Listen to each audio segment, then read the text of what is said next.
Going live now. Can you hear the cat outside my flat, my house? No. Okay.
Hey, good morning, everyone. Thank you for joining us. I'm just going to pop a disclaimer up on the screen. This event will be recorded and it'll be put onto YouTube Live straight away. So if you prefer not to be recorded, please leave now. We also ask kindly if you would mute and disable your video, just not to sort of mess with the call. Thank you so much. Thanks, Matt. Okay. Hi, everybody. My name is Tamsin Blanchard. I'm the curator of Fashion Open Studio, and I'm really thrilled this morning to be able to introduce fabulous Patrick McDowell, who is live at home from his home in Dalston and in East London, and he is here today and he's going to talk you through how to sparkle up your denims. So I'm going to hand over to Patrick now. Hi, Patrick. Hi, everyone. Thank you so much for joining. I'm really excited to be here today in this, the first ever digital fashion week that I've taken part in. Today, we've been sent some really lovely denim products from ISKO Denim. And I think we can all relate to having that kind of denim thing in our wardrobes that maybe is a bit tired or we're not wearing anymore, or we just have a few things that are similar and maybe you want a point of difference. So I always think a great way to make something look better is to use Swarovski crystals to kind of sparkle up clothes that already exist that you'd like to breathe fresh air into. And I'm also going to be showing you how to make some other embroidery pieces using kind of like recycling objects that you've got around the house, because obviously I appreciate not everyone has access to Swarovski crystals in a lockdown. Although you can also use jewelry, costume jewelry that you're not wearing anymore, you can take that apart. You can also use embellishments from other pieces of clothing. So if you've got like a dress with some sequins falling off, if you probably find if you pull the string that's already coming off, you'll get the whole row, and then you can use all of those too to embellish with. Something that I've been doing is, I don't know if you can see here, this was actually the lid of a coffee cup. And I've painted it with nail polish. And then you can use hole punches to create sequins. So I actually found all of these in like local stores around Dalston. This one's more like a traditional like hole punch that you might have for the office. Obviously, the smaller they are, the harder they are to kind of fill a space, so bear that in mind. But in the end, you can make these kind of There's some there, there's some small ones. Use some kind of like foil-y stuff to make these bigger ones here. And then I also used, where is it? This was actually a Tetra Pak, which has a lovely, they usually have like quite a nice silvery texture on the inside. So you can kind of take them apart. You can paint one side and have the other side, which is great to have just a few different textures in there. And another thing which I think is quite a nice thing to use is headbands. If you pinch them you can either put two on top of each other and kind of make petals if you want to make like a flower kind of shape. But yeah, it's quite easy to do and it looks quite nice. I don't think they look like headbands once they're sewn on, and you can also finish them off with a few sequins in the middle, which is really nice. If you have any questions, please put them in the chat and then we'll answer them at the end. And then obviously depending on how many there are, depends on how long we'll go on for. So to start off with, you're going to want to get some bits of recycling, some things to sew on, some jewelry or crystals. You're going to want some nail polishes to color the recycling. Unless you like the color of it as it is, then you can just leave it, but that's up to you. Yeah, I found all the nail polishes in Boots and the headbands in Boots, and then the recycling was just from stuff that I already had like eaten, so that's quite good. These kinds of like plastics work quite well. These are actually the trays from the crystals, so that's also great, kind of using up all of the bits there. Okay, so when I start with embroidery, I like to get you can see I've got the jeans here in front of me, and I think it's always good to lay your embroidery out first and then kind of photograph it, and then you can do a few options and then choose the one that you like the best. So for me, I've got these kind of like, the great thing about the nail polish as well is that it dries really quick. So I actually painted these just at the beginning of the call and they're already dry. And you can get some really interesting shapes. But another good thing with the nail polish is if you don't like the color, you can just paint over the top, and you can also mix them to make your own colors. It's just like normal paint, but it just dries quicker, which is really lovely. So if I start laying some of these bits out, then we can start to see what it might look like. And with your jewelry pieces, if you've got them, you can use like a plier, or usually scissors are fine to take them apart. Or sometimes you can actually do it by hand. It just depends how kind of strong the jewelry is. But a lot of the time, especially if it's kind of fairly old, it will probably come apart quite easily. And then usually they have kind of holes pre-made in them that you can use to sew on. A good tip is to check that your sewing needle fits through the holes in the things you're embroidering, because sometimes that's an issue when you have very small eyes in the crystals and you've got a bigger needle, so just bear that in mind. Okay, so I don't know how to show you this.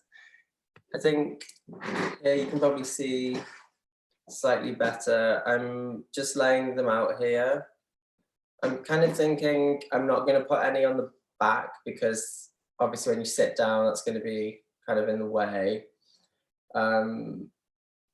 But you could perhaps put them on the back of the lower leg, which is good, because obviously that's not going to be rubbing against so much stuff. So it's always worth bearing in mind. Or you can put them on the back of the thighs as well, but you just might find it difficult to sit down. But you have to decide what price you want to pay for crystals. Okay, so I'm going to add in some of these little pink ones as well.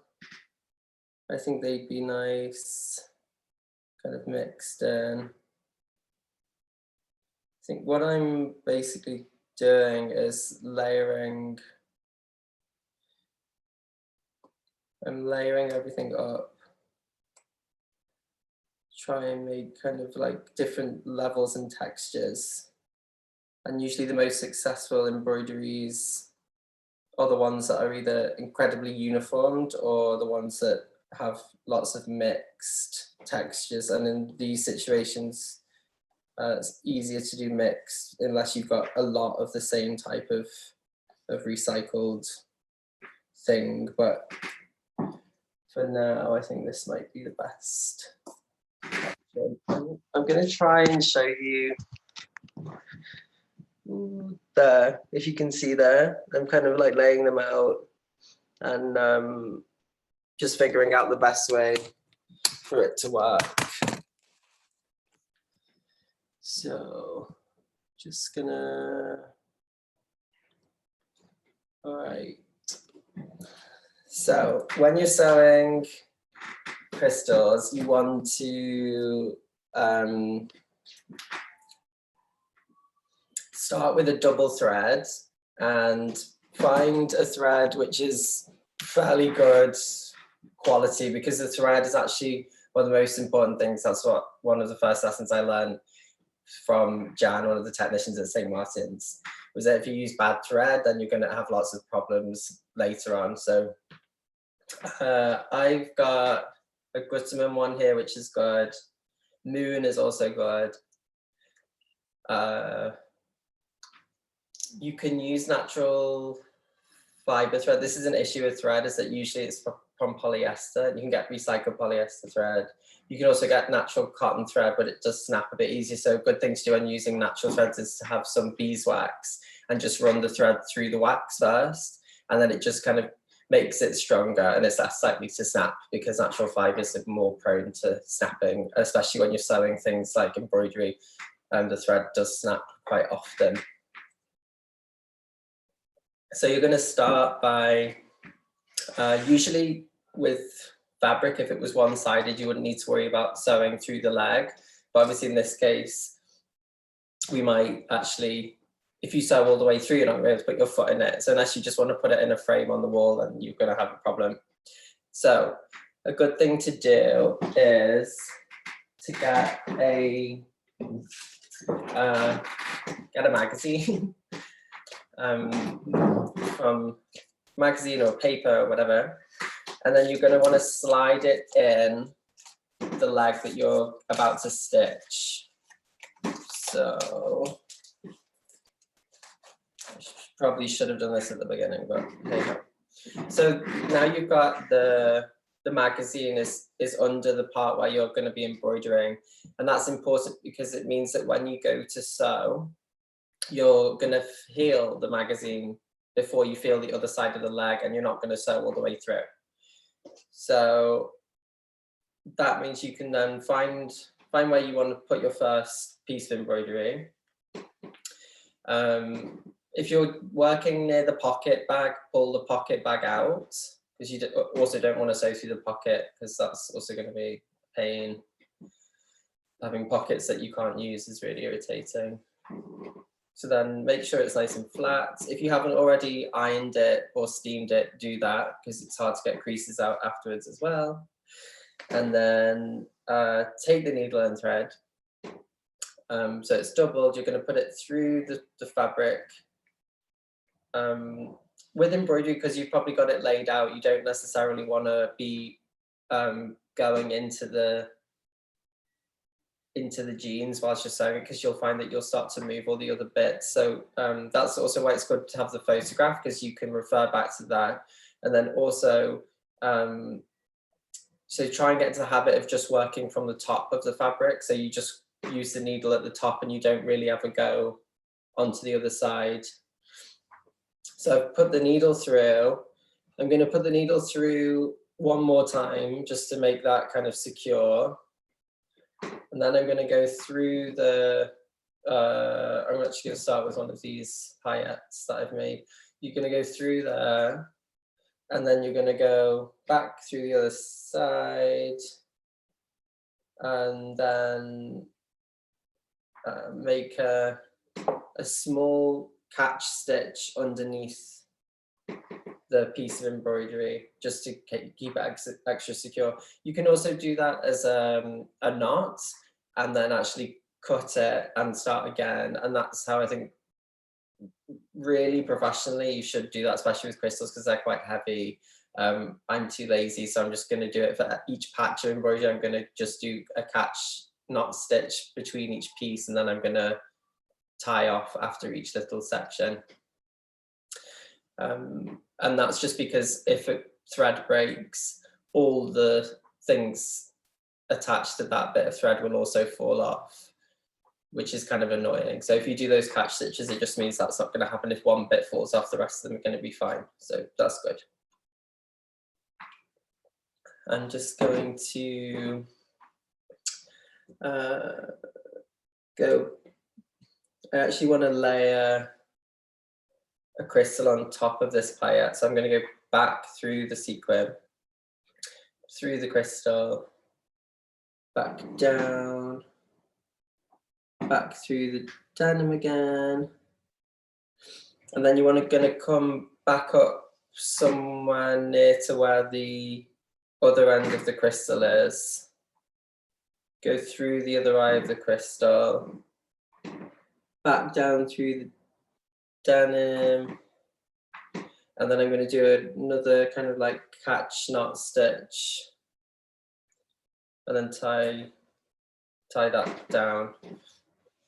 So also the great thing with this is if you get a good thread that really matches your fabric, you don't need to be so neat about the knots and all that, because if the thread is different, you will really see it. That being said, if you do want to make a feature of having a different thread, you can also choose a different color, and then you can also go into doing stitch details, so you can actually stitch kind of initials or use loads of different stitching techniques with different thread colors. But that's kind of like another thing. But there's loads of great video tutorials for that on YouTube. Another interesting thing I wanted to talk about whilst I was here as well was that the Sustainable Fashion Week that I was going to show in July in Helsinki in Finland has also moved to become a fully digital fashion week. So for 2020, I'll be showing a collection that's created digitally on and then animated, and then that will kind of be like shared out through either VR or just a video. And I was really amazed by this technology, because you can you pattern cut and sew it all together on the screen, and it's kind of really respectful of the craft of sewing, because you have to tell the technology how to pattern cut and how to sew, and if you didn't do it correctly, it just doesn't work as a garment. It kind of knows what will and won't work. But I just thought it was so amazing. I learned that at a talk that Swim XYZ did with Textiler just before we went into lockdown. And it kind of seems so appropriate now to think that that was just about to happen, as we all have to stay inside. It's the perfect way to design clothes during all of this. And I think having that mix of kind of these kind of handcrafted things mixed with digital is a great way for us to progress as a fashion industry. Because I think that we have to embrace technology and still respect all of the crafts that we have going on within the industry, and we can use those technologies to really shine a light onto all the amazing things that people are doing, like this fashion week.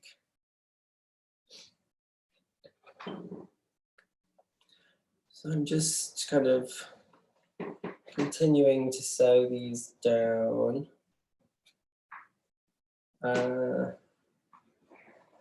A nice thing as well that you can do is around the bottom of your jeans. If you want them to sit slightly cropped, you can cut them like 5 centimeters longer than you want them to be, and then fray the bottom 5 centimeters, and then sew in just dangling down different pendants, sequins, gems, and they kind of create like a fringe effect at the bottom, if that's something that you want. It's quite festival-y, so it's kind of appropriate for the time we're coming into as you have your Glastonbury in your garden. That's also something you can do if you've got, if you wanted to cut something into shorts, you can use the extra fabric to create a fringe, and then you can sew that down the side seams or around the jeans. There's loads of things that you can do. Or alternatively, you could use a different fabric and have a contrast, which is also quite a nice idea. Okay, let me just see how we're doing with. Okay, yeah, please do send questions in if you have any, because it would be great to do a little bit of a Q&A at the end. Okay, so I kind of found these, they're kind of like goldeny, they're called golden shade crystals. I think it goes really nicely with the navy denim, which I was surprised about because it's perhaps not a colour that you would originally think, but you'd be surprised how things look when they're laid on different colours. So even if there's some things in your house that you're kind of, you know, hesitant to think, oh, that's not going to work because I don't actually like that thing. Well, that thing might actually be perfect. So just try it. Just take it, you know, take it off and see if it works. I'm gonna try with these larger circles. If you fold them in half and in half again, you can make kind of resembles like a flower petal, and if you sew a few of them together in a circle, you can get like a little flower. And these were just, they were like those kind of like you know, like a packet, like this kind of thing. So super easy, but you can literally use anything. You could probably use like coffee filters. It's incredible what you can do with stuff that you've just got in the house already. And obviously if you can stop it from going into the bin, then it's even better. Because I know at the moment, perhaps it's not everybody's top priority, how sustainable they're being. And I appreciate that, but this is kind of a nice way to re-engage with kind of like some more sustainable ideas. And I suppose we've all got, well, some of us have got slightly more time now, so it's quite nice, I think, to be able to rethink the things that perhaps usually we just threw away, and then we can actually think about how we can turn those things into desirable products, which is kind of useful.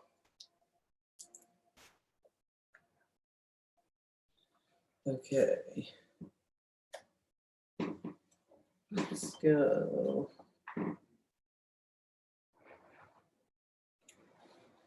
See how that works. So with those ones that the things I just talked to you about, folding them into kind of like a, so you can see here, that's kind of made a little flower.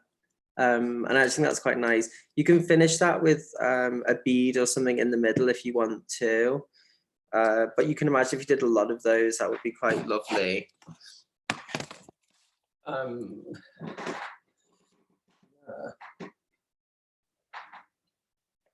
So I'm going to tie off this thread now because it's getting quite short. You're just going to want to do a few knots in the fabric just to make sure it's quite tight. And then I'm going to move on to a new needle. Let's see. I actually really like that flower, so I'm going to do another one.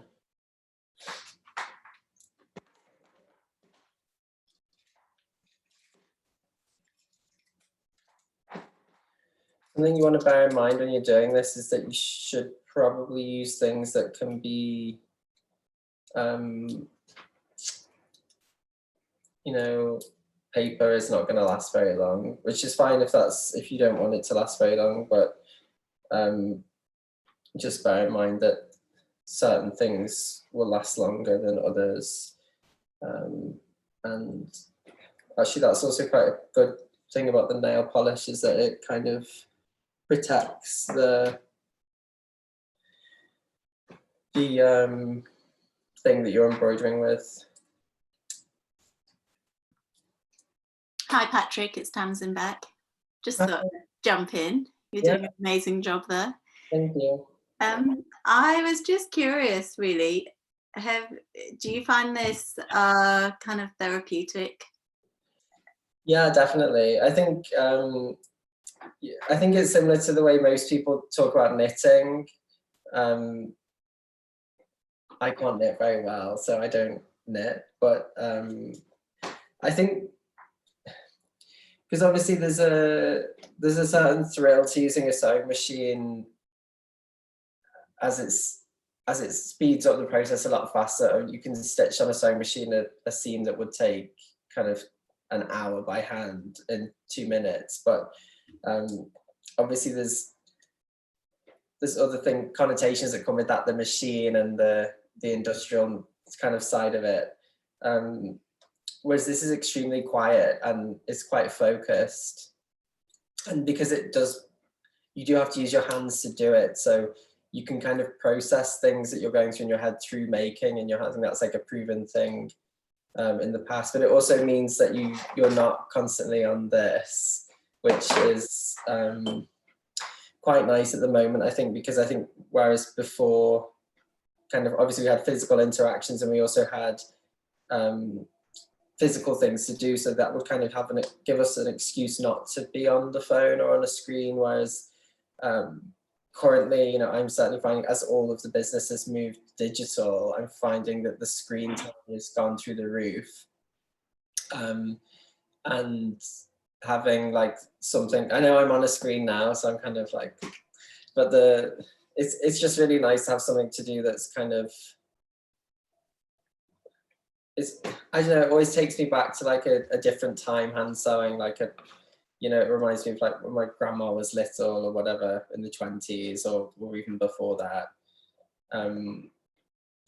Because I think really, if we think about the way my grandma's generation lived back in the 20s, the way they conserved and looked after things, and the way that they had a different kind of relationship with the planet and the people on it. And I think if we could mix the way they kind of treated things then with the technology we have now, it would be a great way to move forward past this kind of work from home situation. Do you think we're rediscovering some of those values in this lockdown? Yeah, I hope so. I think it's definitely a great opportunity to do it. Yeah, we've all got, well, most of us have more time to do stuff like that, which is really lucky. Yeah. We have a few questions coming in. I have actually one from Ursula de Castro.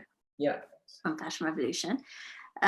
She's curious about the dichotomy of being a designer, but feeling the kind of pressure, I suppose, of the industry to make new things. Yeah. How do you tackle that as an emerging designer who's really been making quite a noise out there? I mean, you've been amazing. You're really, you're very visible out on the scene. Yeah. And you have a platform to change the way that the industry is moving. Yeah. Well, I mean, it was interesting last Fashion Week in February showing,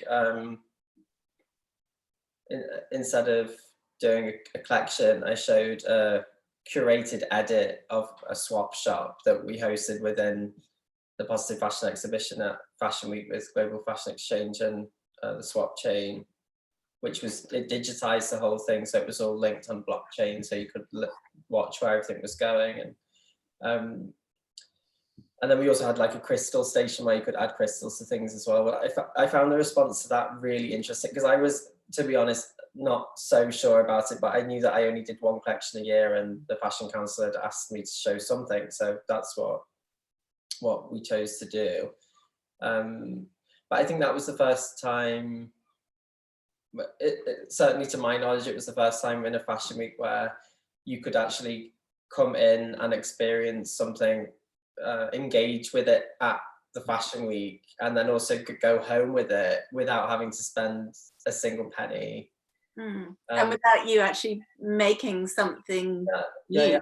And that was the whole point, was that I didn't make anything. I just collected the pieces to be swapped. So I didn't upcycle anything. I didn't cut anything, or I literally didn't even change a hemline. Like, the whole point was to show that I didn't make anything.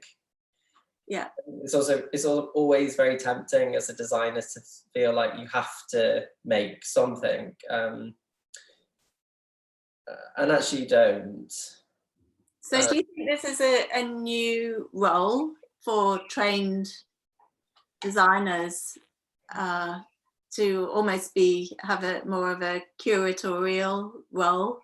Yeah, and I think you definitely kind of already seen the start of that already, in terms of the type of people that get given creative director jobs, and certainly anybody that's worked in a larger fashion house knows that those roles are more creative. Yeah. Because that's how you have teams below you that present ideas and products to you, and you select and edit the bits that I mean, a lot of the big designers are editors rather than creators, aren't they? I mean, I would say Prada's a prime example of, and I think amazing editor. Yeah, exactly. And funnily enough, that's actually the first, like, when I was interning at Burberry, I had a meet at the time. Christopher Bailey was there, and he interviewed everyone that worked on the design floor, from intern to, like, I don't know, second in command or whatever. So he actually interviewed me, and he said in that interview that one of the best things you'll learn is how to edit. And it's really true, actually, because it is usually, although you wouldn't think this coming from me because everything's kind of so over the top, but it is kind of what you take out that ends up making it better in the end, which is kind of funny. But there's yeah, I think it's just an interesting thing to think about if you are kind of a designer or a design student now. You know, within 1 week of announcing that swap shop idea, we had articles in like Women's Wear Daily, Forbes, Vogue, someone else. There was like Vogue Business. There was like 5 huge things written about it, and you're like, what fashion show gets that kind of press as a designer who's been running his own thing for 2 years? That doesn't happen with. So, you know, maybe if you want to be more visible as a new kid on the block or whatever, maybe if you start thinking in more alternative ways of how you engage with fashion, experience clothes, you might actually see that you create a bigger space for yourself than you would have if you work traditionally. And also from kind of like a financial sustainability point of view, going into the wholesale market only really works if you go from 0 to 100 very quickly, and wholesale is only really productive business model if you scale the number of units up to a large amount. It's the only way you can really make any decent money from wholesale. So I've taken the decision to not do it at all, because I feel like it is not beneficial to the designers at all, and it's actually only beneficial to the stores. And I think you've seen how toxic that wholesale kind of industry is. at the moment, with a lot of stores cancelling orders, not paying for things, refusing to accept things, which is obviously terrible because it puts smaller businesses into really difficult situations, which really I would argue that those stores have a duty of care not to do. But, you know, it's just, I don't know, Tamsin, have you ever experienced a way that it can work? Yeah, well, I mean, I think we're seeing a different landscape now where, you know, people are actively seeking out, you know, different sorts of designers, different ways of accessing fashion that, you know, that takes you into spaces like yours. Or, you know, I know you've been working as well on renting your clothes out. I mean, I'm really interested in how we, you know, take this conversation away from being a kind of, you know, privileged bubble of people who can afford to spend, you know, lots of money on quite specialist niche items. Yeah. And I think that's something that you're interested in too. Yeah, absolutely, because it has to, well, that's kind of what I was also interested in with this, is the digital side of things, was because having like a blockchain linked system would mean that you can, for example, I could design something on these systems, and you could buy it digitally to kind of use as a filter to post on Instagram or something for, say, £5. And I could limit the amount on blockchain to 1,000, for example. So there'd be 1,000 digital versions of that garment, which you can use to dress yourself digitally. But in the same way, with a click of a few buttons on that software, I can input your exact sizing and then send you the pattern for that thing in your size. And then you can print the pattern with your dressmaker on pattern printers and choose the fabric that you want, but that pattern is designed absolutely for your measurements. And I can change that instantly, whereas normally that kind of stuff would take a bit of time to do. That would be done instantly. So that would kind of be like a mid-level price point where you could either make it yourself or get someone local to make it. And then you're also cutting out a lot of the carbon emissions through flying things all the way around the world. And then I suppose the most expensive one would be getting me to make it.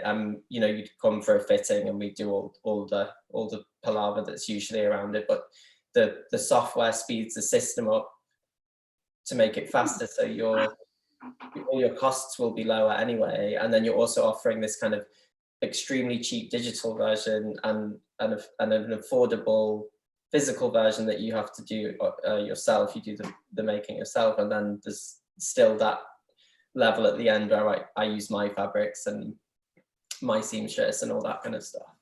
I love that idea. Do you think we're going to have a resurgence of people reconnecting with seamstresses and dressmakers? I know there's an amazing Instagram business, they're not just on Instagram, called The Seam, which connects people with local seamstresses who will come and work with you to maybe remake something from your wardrobe. And it seems, I mean, that's definitely something that your grandmother's generation would have, you know, had clothes, either made them herself or had them made for her. Yeah, exactly. Yeah, definitely. And I think from the things that I've heard about with technology now is that people are using it to kind of harness the skills people have and connect them to other people, which is obviously great. Yeah. I just have to ask you some questions because there's some questions coming in and I don't want to ignore them. From Catherine Whiteside. Thanks for your question, Catherine. Catherine's really enjoying your tutorial and is wondering, do you know any places that supply bigger quantities of denim offcuts or unused samples to upcycle? Because she'd like to do a big project with it. It might be a good idea to get in touch with like, you know, like the bigger charity shop networks, because I presume they've got a lot, they probably get a lot of things that they can't actually sell, and I imagine quite a lot of stuff is probably denim-y, just because so many people have so much denim. Yeah. You might actually, Catherine, as well. We're going to be talking this afternoon with ELV Denim, and Anna Foster, the designer from ELV, is going to be talking actually about sourcing industrial scale amounts of upcycled denim as well. So hopefully that might help. Catherine's also interested in your use of reclaimed crystals. Were they sourced from your own collection or elsewhere? Not these ones. They were, so Swarovski has a scheme of upcycled crystals when things are unable to be sold, or they don't meet their kind of standards of retail. You find a lot of the time in retail generally, there's a lot of really strict standards that keep a lot of stuff out, which is why we all have this kind of notion that everything is perfect, but it's not actually that it is perfect. It's just that there was so many things, all the things that weren't perfect have basically just been removed, so you never see them. Whereas actually sometimes you can find beauty in things that aren't necessarily always exactly perfect. And a lot of the time you can't even tell anyway. It might just be that, you know, like for example, in a Chanel bag, if one stitch is not the right distance, the bag is gone. So you think all that time that someone spent creating that, like if one stitch is wrong, then it's kind of taken out, which I appreciate the level of attention to detail, but you also do think maybe it's actually fine that one stitch is wrong and you could still use the bag. Or maybe they could do something else with the bag rather than just kind of throwing it out. So anyway, yeah. Something you've experienced firsthand, Patrick? Yeah, when I was working for a small brand, actually, they would have things sent back from their wholesalers if they weren't perfect. So for example, if, you know, wherever receives it, they check them all, and if they see things that aren't perfect, they send them back to you, and then they don't pay for those ones. So then that's obviously, I think that's also why we have such a huge kind of outlet business in fashion as well. But I'm honestly, I'm not sure if those imperfect things can be sold there, or whether there's kind of like legal things around it. I'm not sure. I know with some products there's also like legal responsibilities in terms of the way the product is made, especially children's wear. I think has a lot of legal complications and stuff. Yeah. So we're running out of time, so just show us what you've been doing, and just a few tips for people if they want to carry on doing this at home or start a project themselves. Well, this has probably shown you it takes a bit of time. So this is kind of like hopefully a start. You can see I've made some flowers here with these packages. So again, for the flowers, you just create circles. You need 4 circles for each one, or more if you want them to be bigger. You fold them into half and then half again, so you quarter them, and then you end up with these lovely little petals. You can see the golden crystals are quite, they're a bit more subtle than the normal sparkly ones, but I quite like the way they kind of pick up the light. And then I did try. Love the foil package flowers. Yeah, it's literally just like, it was just a package that I had. You know, this kind of like plasticky foil stuff that you can't recycle this, so you may as well do something fun with it. And you could probably hand wash this or eco dry clean it, and it will be fine. So that's good. Yeah, amazing. I hope that everyone found that interesting. You know, it's super simple, but it can be quite fun. You can also do it. For example, if you have like a piece of fabric, you can do it and then just put it in a frame. It's quite nice on the wall. And you can also use it on cushions or bedding or a bedspread. Wow, love that, Patrick. Thank you so much for showing us that today. And we can follow you on Instagram at Patrick McDowell. Yeah, and if you've got any more questions, and you can watch this recording as well on YouTube if you're watching it on Zoom. So it'll be there on the Fashion Revolution channel if anybody wants to go back and watch. Thank you so much, Patrick. And next up, I think we have Sophie Hawkins, who is going to be doing, is it Sophie, Matt? Next? Matt? Anyway, I think it's Sophie Hawkins who's going to be doing a darning workshop with us at... Sorry, yeah, it's Sophie. Brilliant. So Sophie's going to be doing a darning workshop with us at midday. So if you've got any jeans that have a hole or need a repair, she is your woman. So really looking forward to that. Thank you, Patrick. That was amazing. Thank you so much, everyone. I've just shared my Instagram tag in the chat if you want to see that as well. And please send me any questions there if you have anything else to ask. Wonderful. Thanks, Patrick. Thank you so much. Bye.